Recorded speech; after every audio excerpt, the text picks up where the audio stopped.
Hi there everyone! Thank you so much for joining me today. This is my second Facebook Live event, and today we're going to be discussing the Fertility Awareness method, which some of you might have heard of. So hello to everyone who's listening. I'm going to invite our guest on tonight, who is Tami Stroud, and she is a childbirth educator, a doula, and a fertility awareness method instructor. So I'm just going to go ahead and add her to the conversation. Do come and say hi, and just say whereabouts where you're listening from today. That would be great, and I'll just invite her to the conversation.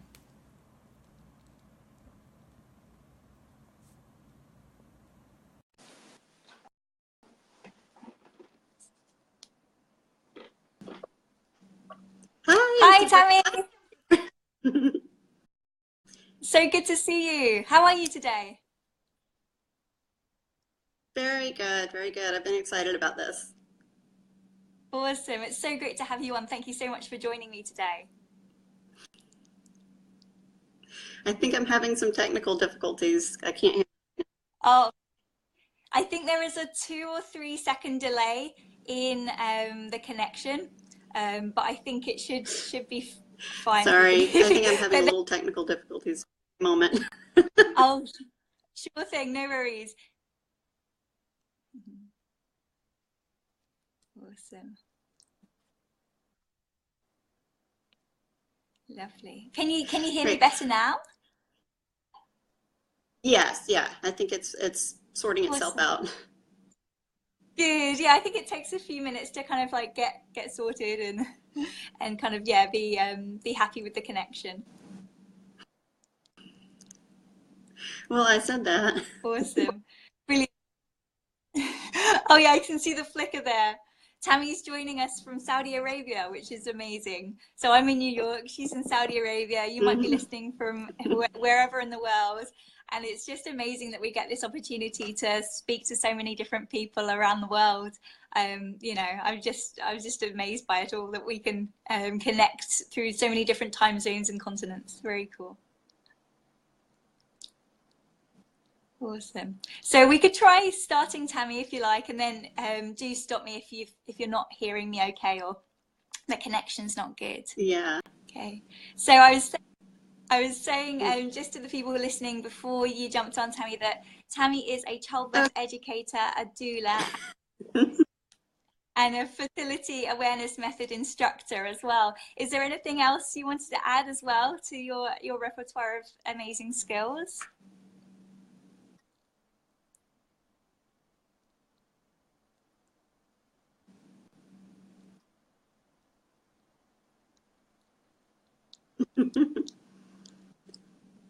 Yeah, basically, I'm just really passionate about women's health and helping women make informed choices. And so, yeah, for myself, I have used various fertility awareness-based methods for over 10 years, and including things like the symptothermal method, as taught in the book Taking Charge of Your Fertility. Some people might be familiar with that book.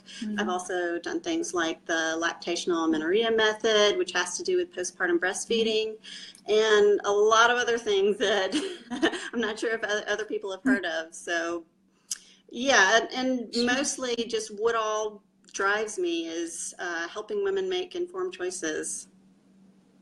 Awesome. Yeah, absolutely. Amazing, because there's so many different methods of contraception out there for women, and it's so hard to navigate sometimes the maze that is so many different options available to different people. So yeah, the fertility awareness method, for people that aren't have no idea what we're talking about, it is basically just using the primary fertility signs, which is cervical fluid, waking temperature, and cervical position, to determine if you're fertile or not.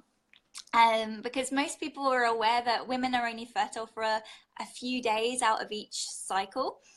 So knowing the days when you're likely to conceive can really help plan if you're thinking about becoming pregnant or you want to avoid pregnancy completely. So it's super useful for both types of women that want to get pregnant and that don't. So yeah, by just observing your own body, getting to know your body really well, you can be able to, yeah, see if you're ovulating or not, which is amazing. Like, you know, me as a midwife, I thought I knew like everything there was to know about fertility, but this book and learning more about the fertility awareness method like really kind of taught me even more about things that I didn't even think, and like to give women the knowledge to be able to take on these skills themselves, that they don't need an expert to tell them what to be looking for. They can learn it themselves, and women are their best own doctor at looking at what's going on in their own body. So yeah, I find it fascinating. If anyone hasn't seen it already, this is kind of the book that we are talking about. It's called Taking Charge of Your Fertility by Toni Weschler. And she's just written an amazing book, and I think a lot of people who follow fertility awareness have heard of her and read her book. I think it's, I don't know about you, Tami, but I feel like she's the kind of the primary, it's the one of the biggest books to go for if you're interested in learning more about. Absolutely. If you want to get started, that book is definitely one of the first things I recommend to women, because it gives a really good overview of how it works, and it really clarifies for women like this really is a science-based method. It's really real, that you really can have completely unprotected sex during certain parts of your cycle and not get pregnant, because this is exactly how our bodies work. So that's a great resource to get you started. Another thing, if women are looking to kind of get started, is to work with an instructor, because I think a lot of women, they get really nervous about this, because like our whole lives we're taught, if you're not on birth control, you can just get pregnant anytime, and it's like this strike of lightning that is going to come and get you anytime. So I think a lot of women, when they might even want to come off hormonal birth control or IUDs for health reasons, but they're really nervous because they feel like they don't have any really good options for how to avoid pregnancy and doing that. So a lot of times women will want to buy kind of more expensive fertility monitors and stuff like this when they're just starting out, because they want some hand holding.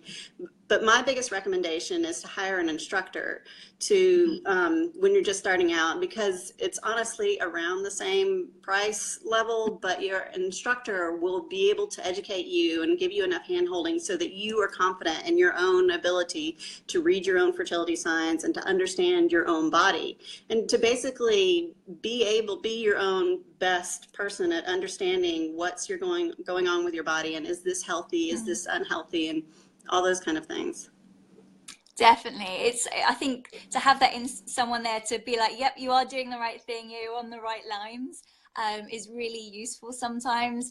And especially in those first few months when if you're wanting to use a fertility awareness method and you want to kind of get that reassurance before you kind of go out on your own without any other kind of backup contraception, then I think that's so valuable what you do. And I think, you know, hopefully there'll be more and more instructors out there as well to teach women this, because I really feel like just reading this book, it's like it should be taught in schools. It should be like given. That's exactly what I felt when I first read it, because reading that book was my first introduction to fertility awareness like 10 years ago, and like I don't know, I was almost angry when I read it, because I was like, why was I never told this? I was 30 years old when I first read it, and I was, you know, I was like, well, how did I miss this? I already have I'm pregnant with my third child here. Why do I not know this? So yeah, and for me, actually, when I read it, what I opted to do, because well, when women are first introduced to it, a lot of times women will be like, yes, I want to do that. And then they'll turn to their partner, and their partner will be like, whoa, what are you doing? Are you trying to have a baby? And so like, it can be really scary for your partner as well. So what I decided to do, and this is kind of before there were all these options with online education, is I sought out a local instructor. This is when I lived in the US, and I sought out a local instructor for my husband and I to take a class together. And it really helped him to be more confident in kind of this fertility awareness path that we were going on. Yeah, for sure, definitely. It's, you know, it's part of the you know, you definitely need to have that partner on board to kind of understand what you know, why you're using it and the benefits of it.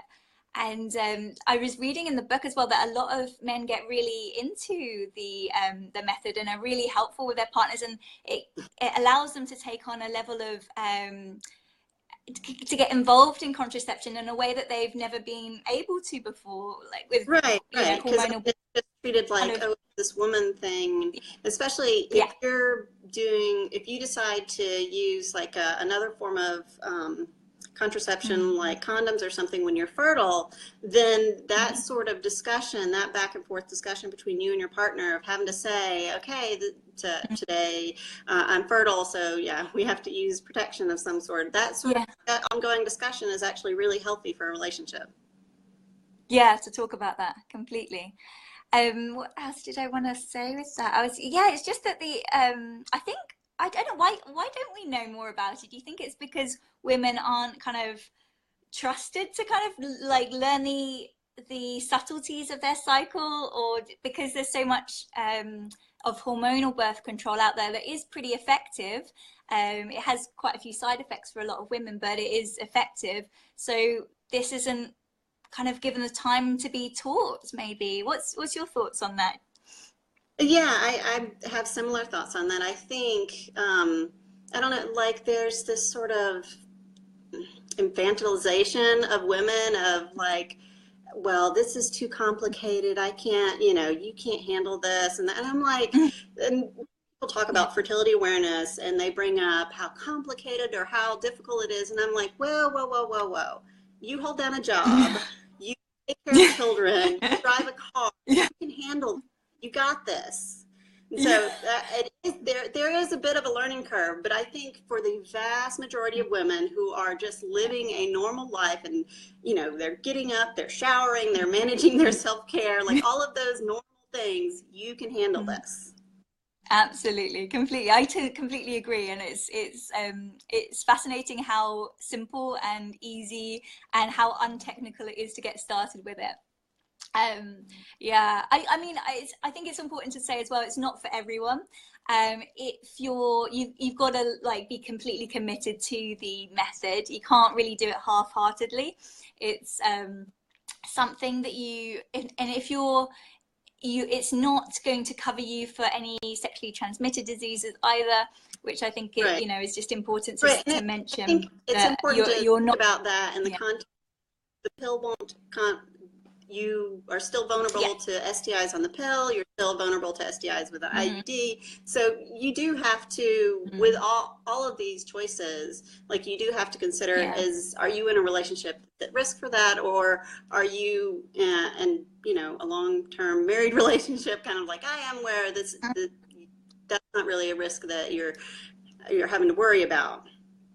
Sure, definitely. And I can't believe that it's 98% effective if used perfectly. So it's like if you're taking your temperature every day, if you're looking at your cervical fluid, it's 98% effective, which you kind of like, I think the books that we got at school and when I was in midwifery school as well, it was like natural family planning was kind of way down the list of Yeah. effectiveness because it was kind of associating it with the rhythm method, and the rhythm method is really quite different from what this is. Right. The frustrating thing about that is I don't think women are given enough information, or even doctors are given enough information to share with women to help them make an informed choice about this. Because if you look at like specific fertility awareness based methods, like you even have like the symptothermal method, like that's taught in Europe, and Sensiplan, that is 99.6, 99.4. Those are the two studies for the perfect use. And then even with the typical use, that is 98%. So that's kind of it's really effective.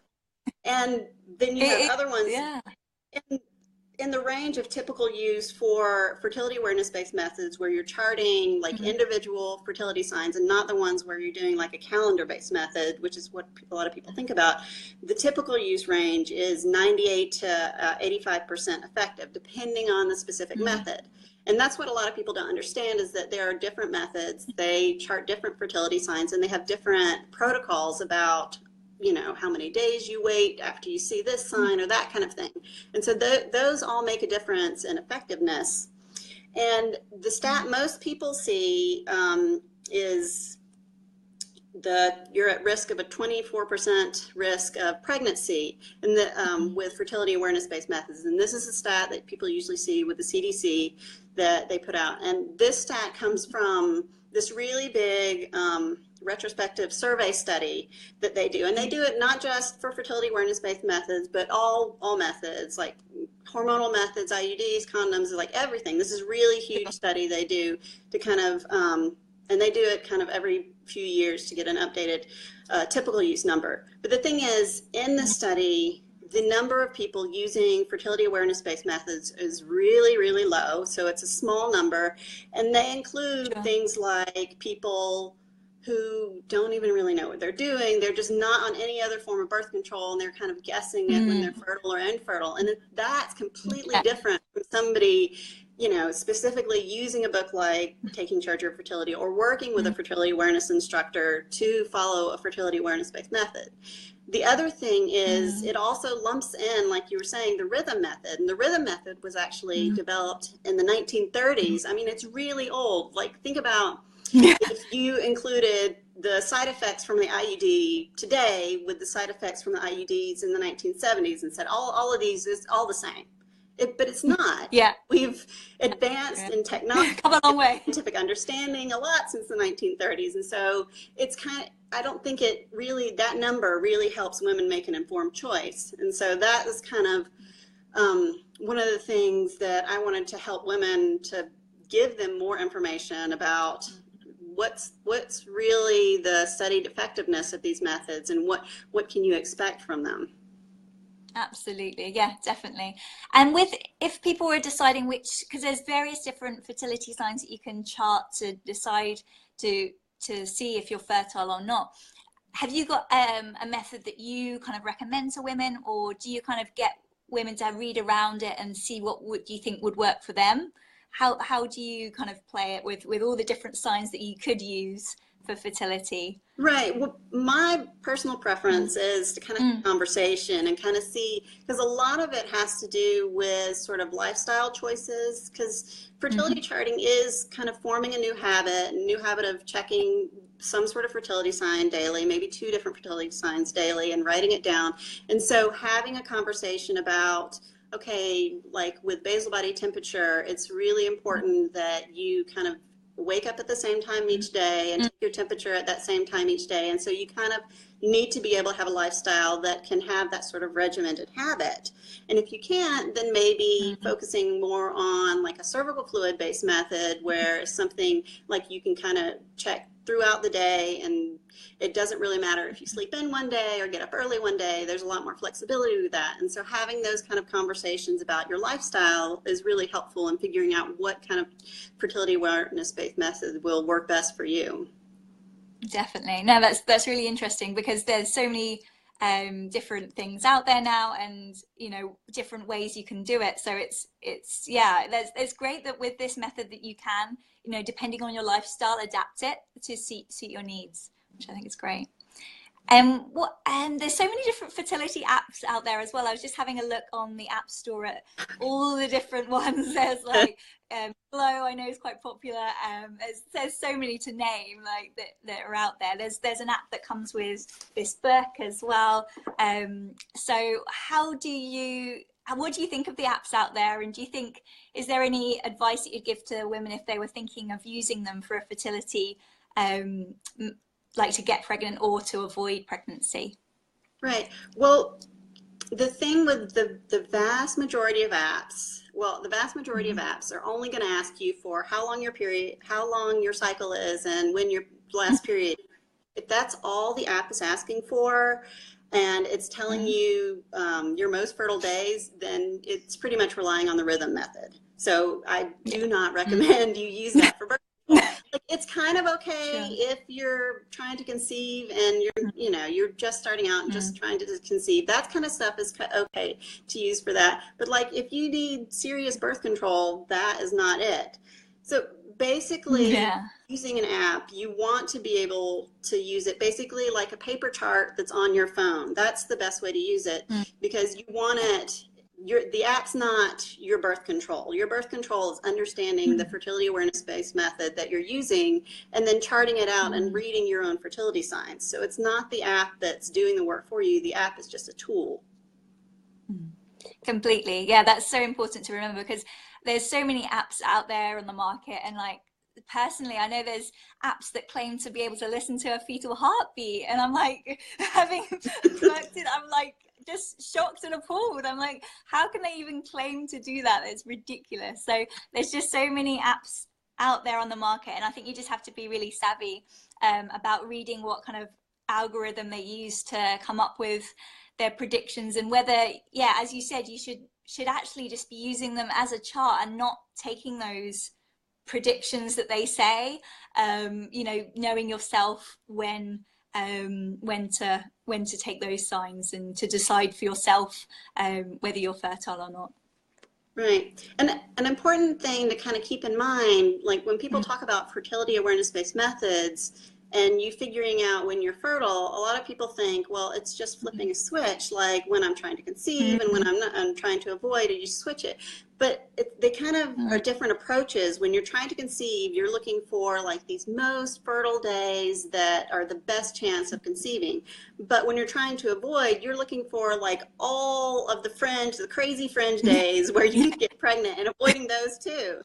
So Yeah. apps that are developed for focusing on helping women conceive, if you're just avoiding those best days, then yeah, you still got some days that are risky for you that you could get pregnant with.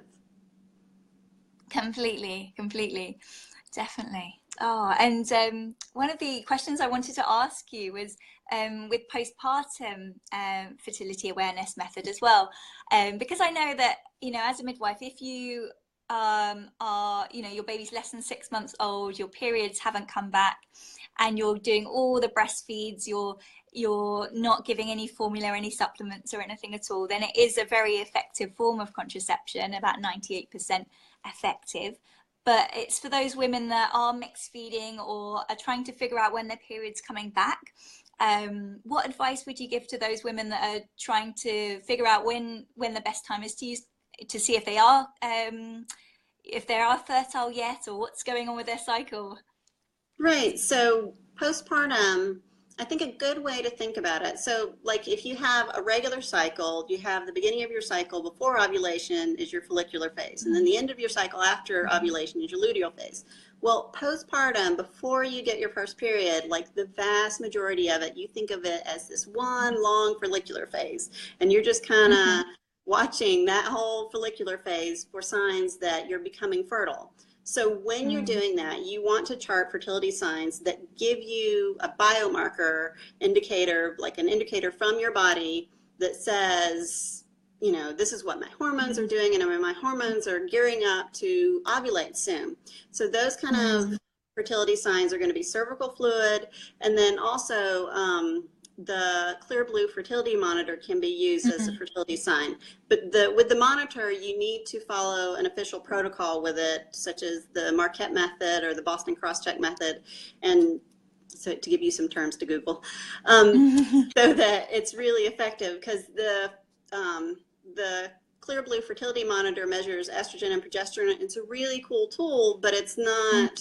The monitor is designed for getting pregnant, and so you need to follow the fertility awareness based methods like Marquette and Boston crosscheck to use it to avoid pregnancy. But a lot of women like doing that because it's a really clear sign to follow, because you just have the protocol set up, and then basically when you're following the protocol on days you test, and then you see if the monitor says low, then you're good that day. You know the whole day you're good. And so it's a really easy sign to chart postpartum, because a lot of women with cervical fluid charting, if they're having a confusing pattern, it can be difficult to chart postpartum. And so if you're doing that, I really recommend working with an instructor. Like, I know I keep coming back to this, but really I think it's really worth the investment that, you know, when you're like, what in the world just happened? I don't know what's going on. You have that person, you know, to go and say, look at this. What am I looking at? And they can help you, handhold you through the situation. Completely, absolutely. I think that's and to say to women as well, like it's something that we use all the time in midwifery is the wheel, is the pregnancy wheel, which predicts someone's due date before they have their first scan, and it's based on a cycle of 28 days, and that the day 14 is going to be when you ovulate, and it's such a myth. It's such a it, Yeah, it's I mean, really there are yeah. magical unicorns out there that have Yeah. 28-day cycle and they ovulate on day 14. Like somebody out there Yeah. is like that, but most people are not. There's some, they're in within a range of normal. And that's the Mm. thing, like with fertility charting, like a lot of times when women are having trouble conceiving, it's because they're focusing on that day 14, Mm. and not really observing their fertility signs and saying, hey, my body's actually telling me I'm ovulating closer to day 20. Mm. And Yeah, so, and then they're missing when their best time is to conceive by doing that. absolutely. I think it's like if people are thinking, all right, I'm going to come off contraception, I'm going to start trying for a baby. Like this is the kind of the first thing that they should be doing is like really looking at all the different sides, getting a book, getting an instructor to see, to understand their own cycle. Because often women will have been on hormonal contraception for 10 plus years, 10, 15 years before they, get their periods back if they're trying to have a baby. And all those signs that you might be used to have getting, like when you didn't have contraception, you've kind of forgotten what they're all, what they all signal and things. So I think it's so important for women it's kind of the first thing that to be doing is to looking at their cycle. And then if they are having problems conceiving, if they're, for whatever reason, they're not being successful trying, they can go to a doctor with all the information that they've taken from their cycle. And it provides that gynecologist, that obstetrician with so much more information Right. about what's been They're going on in their cycle. getting, they're not getting daily information reports from you. There, Mm, if you have testing done, that's just a snapshot of that day. So mm, when you fertility chart, you are giving them a day-to-day information of what your hormones are doing, because that all of these fertility signs are just mm, outward signs of what your inward hormones are doing, and they tell you mm. so much about your health. All you have to do is learn to understand what they're telling you. Yeah, it's like once you get it, it's fascinating, and it's like it just opens so many like people. It's like a wow moment, isn't it? It's like, oh, okay, this all makes sense. But like it's like kind of like you're kept in the dark about it. It's really funny, but yeah, so empowering for women as well, because I think that like often we're kind of told by society that periods are dirty things, like a whole menstrual cycle shouldn't be kind of even talked about or known about. It's just kind of something to kind of get on with. But once you know that, it's kind of you just feel kind of so proud of your body that it can do Right. all of this. Reading all Yeah. these signs are indicators Mm. of hormonal health. And like when you have, you can learn when you have a healthy menstruation, that's reflection of a healthy luteal phase, your previous cycle. And when you see that you ovulated, that means all your hormones are doing what they're supposed to. And that's a sign of health for women. Really reassuring for women, if just to see that all those signs for them. And it's a lot easier to tell if something's not right. It's a lot easier once you're used to that cervical fluid. You can tell so much easier if that is an infection or if there is something that's Mm-hmm. not quite right. It's so much easier to tell once you're kind of more aware of what is normal for you. Right, right. And a lot of women, because we aren't taught about what is cervical fluid, that cervical fluid is normal. It's a normal part of ovulation cycle. They assume Yeah. any fluid, anytime you see something, I must be sick, I need to go to the doctor. And really, when you learn about fertility awareness, you learn about, wow, my body's doing all of this amazing stuff, and this is normal. This is Mm, completely normal. I don't need to go to the doctor for this. And then, but when you see absolutely. something outside of what is normal, then you Mm, know to seek help for it. completely. Yeah, I love that about it. It's just it gives women so much more information. And yeah, just love it. I think it's amazing. So yeah, yeah, definitely. So is there anything else that you think women should know with fertility awareness? Any kind of pointers if someone was interested in it, where to kind of look for information? Well, I definitely try to keep a lot of self-directed learning resources on my website at Mm, starry-eyedpragmatist.com. I'll put a comment down there for that's how to get there. great. And That'd be awesome. yeah, so basically, like, I want women to know that there are options. Like, if you want to just be more conscious about your health and not have artificial hormones or not have artificial devices in your body, you can absolutely do that. You do not have to be on all of these things to manage your fertility. And the great thing about fertility awareness, I feel like it gives women options that, like if they're avoiding pregnancy for a while and, they have this wonderful late night conversation with their husband and they want to start trying for a baby. Well, they can do that immediately. They've been charting their cycle. They know they're healthy. They don't need to recover from anything, any artificial hormones or devices in their body. They can immediately, next time they're fertile, yeah, we can try to have a baby. And there's so many options that you can go with fertility awareness. Definitely, absolutely. I'm just going to see if there's anyone that's got any questions. I'm using my phone today, so I'm just seeing if there's anything I can see, because I used my computer last time, so I'm just checking on here to see if anyone has got any questions that they want Tami to answer or myself to answer. Then just pop them in the comments below if you're watching.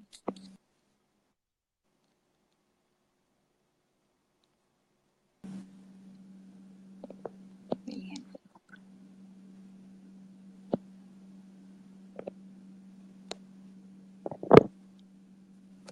Yeah, I did it. Okay, I think I put my website down there, so you can have a look around down there. Awesome. Great. See if I can see. I'm going to see if it come up on here. No, for some reason I'm not seeing comments on here. Can you see comments your end, Tami? Let's see. Okay, let me scroll up. Not too much. Like I see people tagging other people, which is nice. Great. Awesome. Oh, brilliant. I can see there's some more people joining it. If you've got any questions for Tami or myself, if you're interested in fertility awareness or wondering how to get started with it, then yeah, just pop it down. I thought I'd show you this, which I thought was interesting, which you can see so clearly, which I didn't even know that you could see this so clearly, but this is like someone's thermal shift. So they've been charting their cycle and their temperatures are running here. This is their morning temperature that they've taken before they've even got up to pee, to have some water. They've taken it just as they've woken up. And then you can see once they've ovulated around here, and then there's been a thermal shift where their temperature has risen.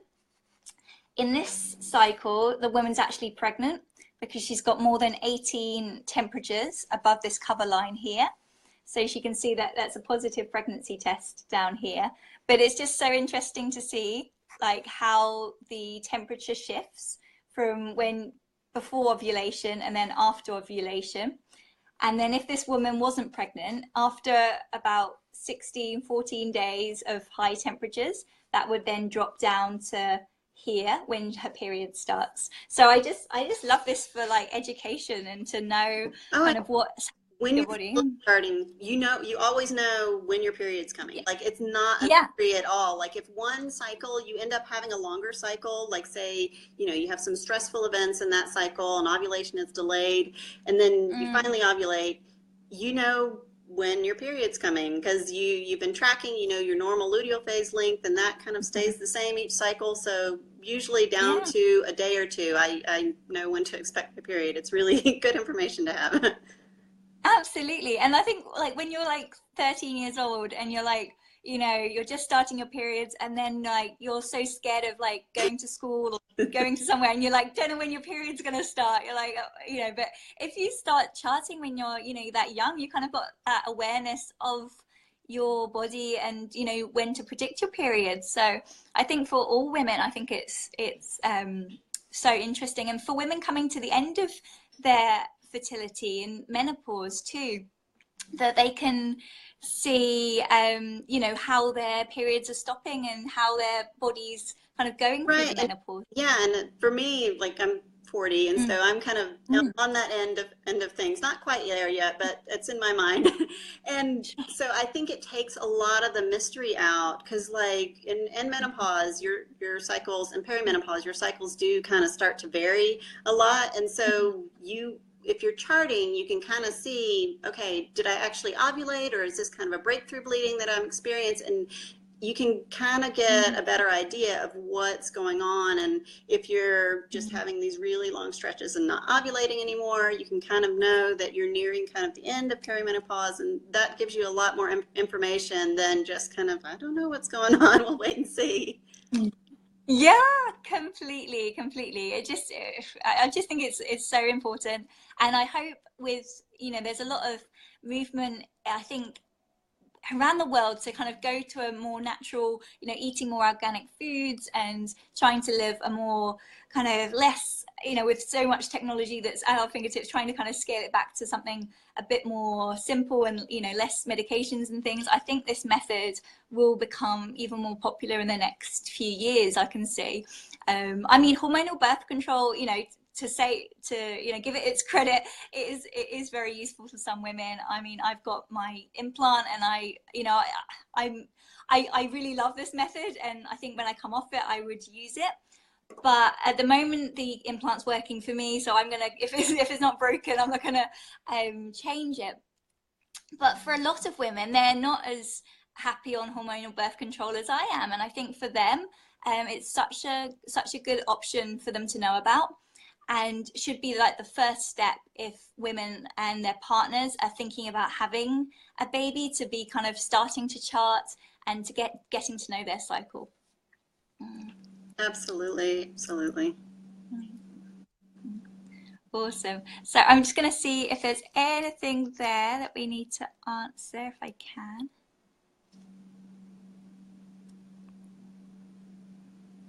Not sure if I can see, but if we don't get back to you on the live stream, we can always answer questions at a later time, me and Tami. So yeah, Yes, brilliant. I'm So yeah. definitely always happy to chat about fertility awareness. So yes. Oh, my mum's just messaged me. I can see it's come through on my phone. She's like, get rid of the implant, trust yourself. So, hi, Mum. And I know Barbara's listening from Montreal. So yeah, even though I can't really see messages and things on my phone, everyone, I can see that there are people listening. So thank you so much for joining us today. And yeah, just to say, your website, Tami, Starry-Eyed Pragmatist. Is that right? Starry-eyedpragmatist.com. Awesome. And I've read several of Tami's articles, and they're really, really knowledgeable, really insightful. So I would go and check out those if you want to learn more. And do contact Tami directly if you've started using the fertility awareness method and want to know, want some guidance and help with it as well. Because yeah, it's been really interesting chatting to you, Tami, and learning more about it. And to one of my friends who suggested this topic, who started, that there's just not enough information locally about it. So yeah, thank you so much for joining me today, Tami. Yeah, thank Great, awesome. And it's the evening now, I understand, in Saudi Arabia? you. I'm in Saudi Arabia, yes. Have a wonderful, thank you so much for joining me.